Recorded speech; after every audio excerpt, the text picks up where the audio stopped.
estar de volta com você com a lição de número 4. Nós agora começamos uma nova sessão do livro de 1 Pedro, do capítulo 2, mais especificamente dos versos 13 a 23, e vamos entrar já no capítulo 3, versos 1 a 7. O tema geral dessa semana é relações sociais. Como devem relacionar-se os cristãos com a sociedade na qual eles estão vivendo, na qual eles estão inseridos? Para facilitar, você sabe que a gente gosta de dividir a lição sempre de forma muito didática, muito clara e objetiva. Eu coloquei algumas frases aí, vão aparecer na tela, essas frases ou essas instruções de Pedro para os membros da igreja naquela época, que servem para nós também. Como conviver socialmente, como ter relações sociais saudáveis, manter o cristianismo e, ao mesmo tempo, manter uma relação saudável com a cidade, com a sociedade, com o bairro, com a comunidade onde nós vivemos.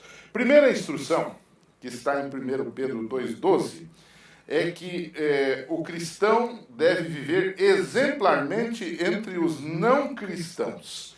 Se você ler o texto de 1 Pedro 2,12, vai perceber que o que Pedro, em resumo, está dizendo ali é que o cristianismo não isola o homem, nem a mulher, mas os qualifica para serem mais úteis à sociedade. Jesus disse uma vez: "Não peço que os tires do mundo, mas que os livres do mal." João 17, verso 15. Portanto, é interessante entender. Pedro não está dizendo saiam do mundo, não é? Se separem do mundo. Ele disse não, estejam lá. No entanto, vocês devem ser um exemplo que os pagãos, que os não cristãos, que os gentios vão perceber esta diferença na vida de vocês. Segunda instrução, eu não vou aqui ler todos os textos, você depois pode ler em casa de forma bem tranquila. A segunda instrução está em 1 Pedro 2, versos 13 e 14.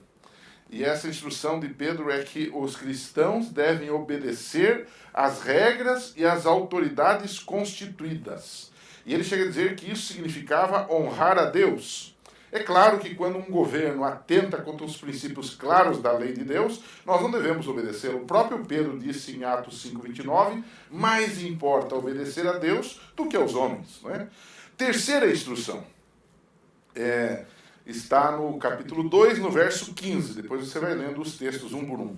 Quando procedemos bem, estamos realizando uma revolução silenciosa, mas eficaz. Nosso proceder pode começar uma mudança naquilo que está errado ao nosso redor.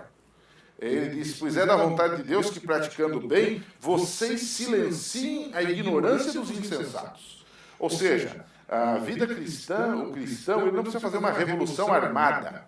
Ele não precisa participar de um partido para derrubar quem está no poder, mas pelas suas atitudes e pelo conjunto das suas atitudes e pela sua vida, isso vai produzir uma revolução silenciosa que vai mudar a ordem da sociedade. O quarto item, a quarta instrução, ela é um pouco contextualizada para aquela época, mas serve para nós hoje também. Ele diz que os escravos, os servos, deviam relacionar-se bem e obedecer a seus senhores. E ele chega a dizer, mesmo aqueles que são maus. Ora, isso é um problema muito sério, porque muita gente, às vezes, acusa a Bíblia e os cristãos, dizendo que a Bíblia valida, especialmente o Velho Testamento, valida a escravidão das pessoas. Em primeiro lugar, a Bíblia não valida nada destas coisas, porque a Bíblia foi escrita num contexto em que havia escravidão. E que a escravidão era, de alguma forma, a regra e não a exceção como é hoje. Então, o mundo da Bíblia é um mundo, por causa do pecado, não por causa de Deus, em que pessoas eram exploradas como escravos. Mas havia vários tipos de escravos. Havia escravos que serviam, por exemplo, como médicos. Nós temos o caso de Lucas e tantos outros casos. Por que os apóstolos não fizeram uma insurreição? Por que os apóstolos não fizeram uma revolução para acabar com aquilo tudo de uma hora para outra? Primeiro, que eles não podiam fazer isso. Eles não tinham forças para isso. Segundo, que eles entendiam que eles primeiro tinham que normatizar a situação. E como é que eles normatizaram a situação? Equilibraram a situação? Falando para os escravos serem obedientes, mas falando para os senhores, e você vai encontrar isso nos escritos de Paulo, por exemplo, para os senhores tratarem bem os escravos. de tal forma que essa diferença e essa opressão desapareceria por ali. E isto foi um embrião para que mais tarde países, nações, governantes, legisladores pudessem, de fato, estabelecerem leis que anularam ou que aboliram a escravatura. Porque simplesmente abolir a escravatura e não dar condições sociais para aqueles que agora são ex-escravos não significa muita coisa. Em alguns países do mundo, se aboliu a escravatura e no dia seguinte se formaram as primeiras favelas das grandes cidades. Por quê? Porque as pessoas não tinham dignidade. O que a Bíblia dá ao ser humano é dignidade, é respeito. E então, os apóstolos, eles normatizaram essa situação, e aí tem o clássico livro de Filemão, que você pode ler a história, que envolve um escravo que fugiu, e agora precisava voltar, e o apóstolo Paulo agora intercede por ele, para que o seu patrão, para que o seu senhor o receba bem e não lhe faça mal, porque agora ele é um cristão.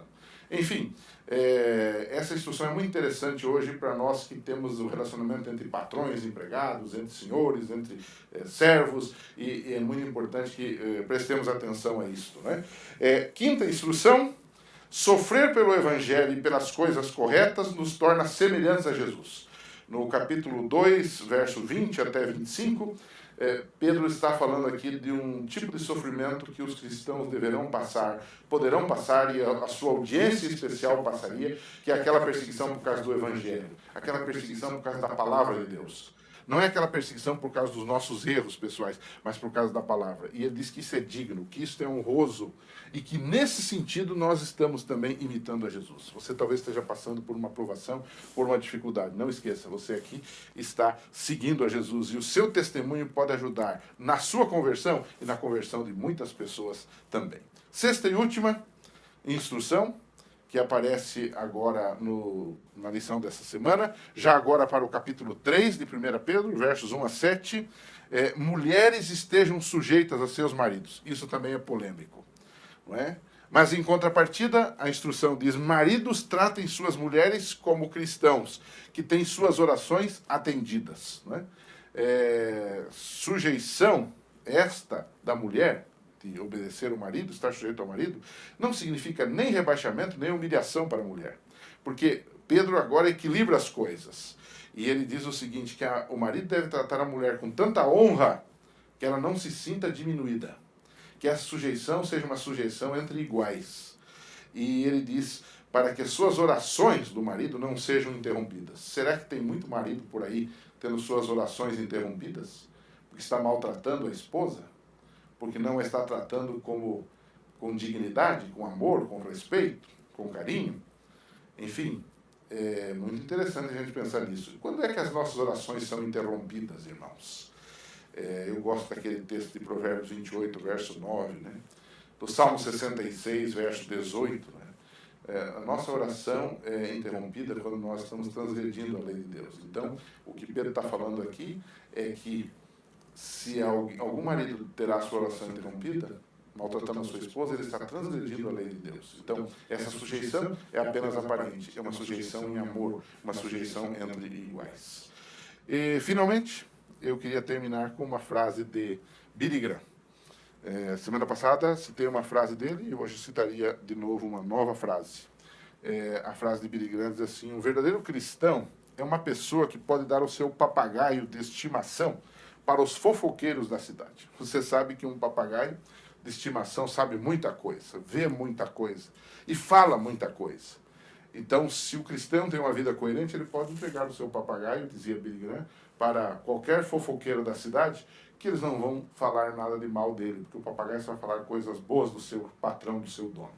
Que Deus te abençoe e que essa lição sirva de uma motivação para você e também uma motivação para os seus alunos. Um abraço, a gente se encontra aqui na semana que vem.